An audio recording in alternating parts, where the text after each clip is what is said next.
These American service members who gave their lives were heroes. The American flag flying at half-mast over the White House, honouring the 13 US servicemen killed in the terror attacks in Kabul, an image President Biden had wanted to avoid at all costs. Join me now in a moment of silence. And yet last night, an emotional president found himself paying tribute to the Marines and soldiers he'd vowed must no longer sacrifice their lives fighting the forever war in Afghanistan.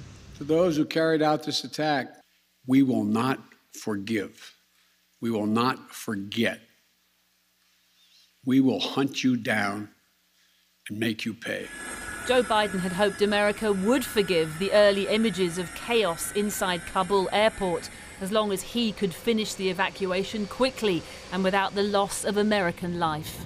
But after the deadliest attack on US troops in a decade, and with the prospect of servicemen coming home in flag-draped coffins, Biden's legacy will be forever scarred. There are more than 5,000 US service members in harm's way, saving as many people as they can. It's a noble mission. A noble mission that could yet lead to more bloodshed, after the Pentagon today described specific, credible threats of further attacks. Yet the mission goes on, as ordered by the president. Overnight, 12,500 were evacuated, and the plan is to continue airlifts until the very last minute on August the 31st, the deadline for America to leave Afghanistan for good. Given that you had intelligence about the attack, even as I understand it down to the very gate, but weren't able to stop it, what hope do you have of thwarting further attacks that the president told us just now, and I quote, were inevitable? And if not, isn't the decision to stay potentially the wrong one? The U.S. military is committed to continuing the mission despite the fact that there are daily risks and despite the fact that there are ongoing threats. Obviously, anything they need to thwart, to prevent these attacks, to go after terrorists, they will be granted. Which sounds like a potential escalation, not an end to a 20-year war. Yet that's the dilemma Biden finds himself in, wanting to appear tough, yet having to trust the Taliban, America's sworn enemy, to help secure the airport and get Americans and Afghans out. I bear responsibility for fundamentally all that's happened. That now includes the death of 13 US servicemen, a toll that sits heavily with Joe Biden, even as he vows to press on despite the risk and end America's longest war, if it can ever truly end.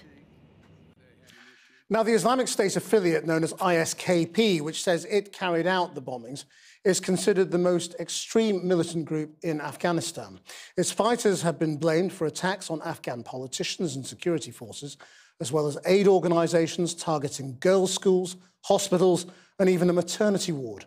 Porrick O'Brien has more on those behind the deadly airport attack. And again, I should warn you, there are distressing images in this report.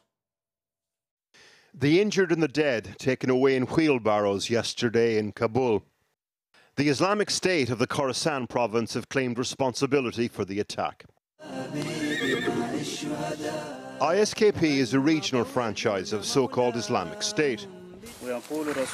This was their leader pledging allegiance to IS's Amir al-Baghdadi back in 2015. The Khorasan province part of their name because they want to reconstitute a historical caliphate called Khorasan, which stretched beyond just Afghanistan. So, what do they believe in? ISKP are Wahhabi, so they're Salafi. And they believe in violent jihad. I mean, you could say that they cater to Afghans who think the Taliban are too liberal, much more hardline and much more violent. They are sectarian, they're more violent, they're more bloody, they have fewer connections with wider Afghan society. Their contemporary stronghold was to the east of Kabul along the border with Afghanistan and Pakistan. At its height, an estimated 3,000 fighters. But they've suffered significant losses, like back in 2017, when the Americans targeted one of their bases with a so-called mother of all bombs. Recent prisoner releases, though, may have replenished their ranks. As we saw in yesterday's attack, everyone is fair game for ISKP's terror. They've targeted Shia women in particular, pregnant women at a maternity hospital just last year, wedding parties in Kabul in 2019. The group see the Taliban as American sellouts and have targeted their commanders as well. At the moment, though, the Taliban are the only governmental game in town, and ISKP's military capability is limited. That said, in a country teetering on the brink, an extremely violent sectarian group could be one of the things that pushes a place like Afghanistan off the edge.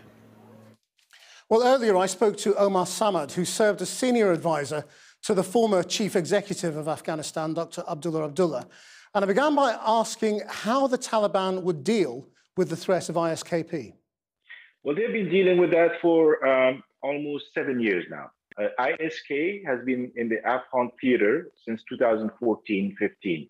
And Taliban and ISK have been fighting each other since then. They will continue to fight it. It's a question of how much cooperation and coordination they're going to have with the Americans and others who are involved in counterterrorism, and they consider ISK as a threat. So this could open the door for some level of cooperation and coordination. What you're saying is that obviously massively at odds with what all those people who are desperate to get out of the country, or those people here who are fearing for their relatives in Afghanistan, are saying, and they are saying, do not trust this lot. They are not moderate. They are not different. They're the same old Taliban.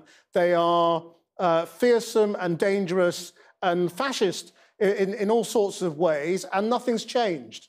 Well, Afghanistan has seen a lot of different shades of fascist, extremist, radical, left, right, since 1978. So you can't tell me as an Afghan that I cannot tell the difference between different shades. We have seen it all.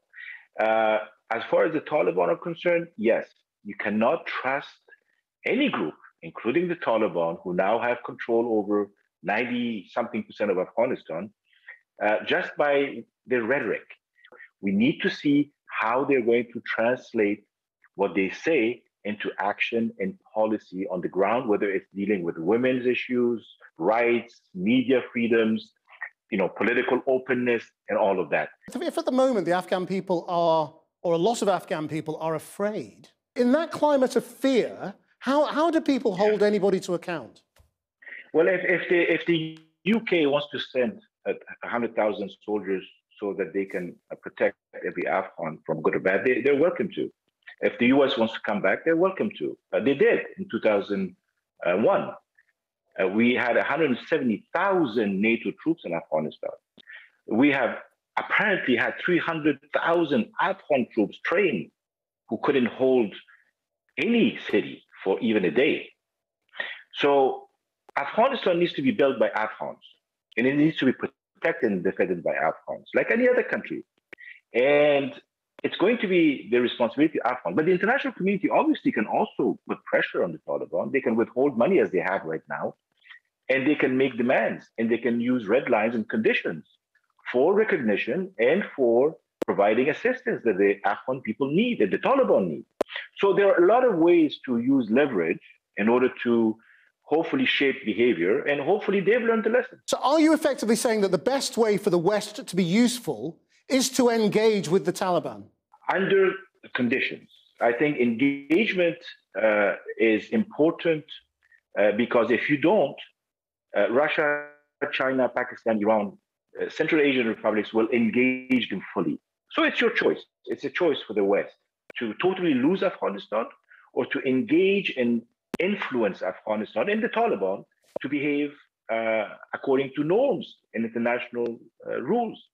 But if you totally disengage and you punish the Afghan people in order to punish the Taliban, then obviously you can do that, but there's nothing to gain from that.